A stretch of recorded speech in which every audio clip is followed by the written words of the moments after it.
শেখ হাসিনাকে পালিয়ে যেতে দেওয়া হয়েছে কারণ তাকে হয়তো বা হত্যা করার একটা সম্ভাবনা ছিল। না, পালিয়ে দেওয়া হয়েছে আমি সেটা বলিনি। যেটা আমি কথাটা বলেছি আবার ভাই পরিষ্কার করে বলি, এই জন্য আপনাদের সাথে কথা বলতে আজকাল আমার খুব ভয় হচ্ছে।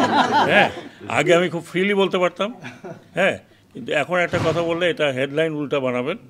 যেটা আমি বলেছি যে উনি যদি থাকতেন, she would have been torn apart by the people. And that is fact, and I give you a statement that যেইভাবে লোকজন ব্যারিকেড ভেঙে পুলিশ যখন সারেন্ডার করলো, the way they were coming to গণভবনে উনি আর যদি বারবার কিন্তু আর্মি চিফ বলেছে that you have to decide in 45 minutes, to the within 45 minutes ওই গণভবনের দেয়াল ভেঙে যেত। And you have seen it. কাজেই আমি আমার অভিজ্ঞতা থেকে বলছি, she would have been torn into pieces, and that would not have been very good for the country. Sir, আমার একটা প্রশ্ন, যাদের রক্তের বিনিময়ে এই দেশটা আবার নতুনভাবে স্বাধীন হয়েছে, সম্প্রতি কিছু উপদেষ্টা নিয়োগ হয়েছে, সেই উপদেষ্টা নিয়োগ নিয়ে তারা আপত্তি জানিয়েছে, তাদের মতামত কি আপনারা সরকার থেকে গুরুত্ব দিবেন না? তাদের এটা আপনাকে জিজ্ঞেস করুন যারা অ্যাপয়েন্টমেন্ট দিয়েছে। অ্যাপয়েন্টমেন্টটা কোন প্রসেস হয় আপনাদের? ক্যাবিনেট মিটিং করে হয় না অন্য প্রসেসে হয়? না, সেটাও সেরকম এখনো হয় না। এখন অত যারা বসেন তারা চিন্তা ভাবনা করেন। আপনি যাদের কথা বলেছেন তারা কীভাবে অ্যাপয়েন্টেড হয়েছে আই কান্ট টেল ইউ। আমি আমার মতামতটা দিয়েছি গত পরশু address to the nation. Chief advisor also almost say the same thing, that once the reforms are done and the reforms are set in, then there will be a road map given for the election.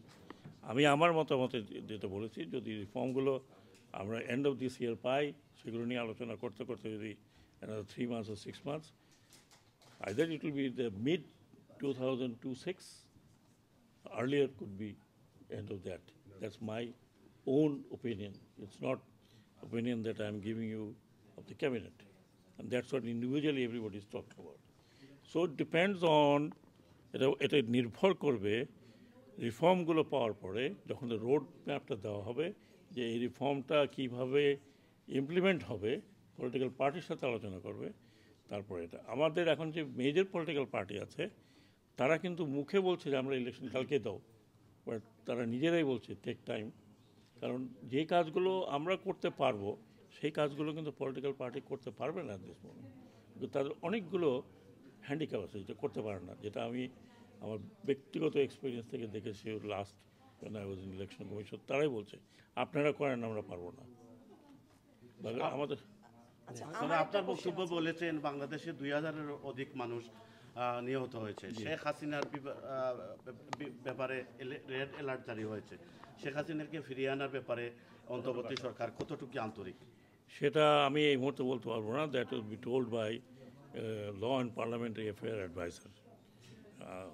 I can't tell you that because that's a judgmental statement. আচ্ছা, আমরা যে জানি যে আপনাকে 3 বার change করা হয়েছে, এই বিষয়ে আপনি একটু বলবেন কি যে আসলে আপনি কাজ করতে কি এখন প্রবলেম হচ্ছে যে এক একটা পজিশনে যে এতবার চেঞ্জ করা হলো? আমি বোধহয় ট্রাবল শুটার।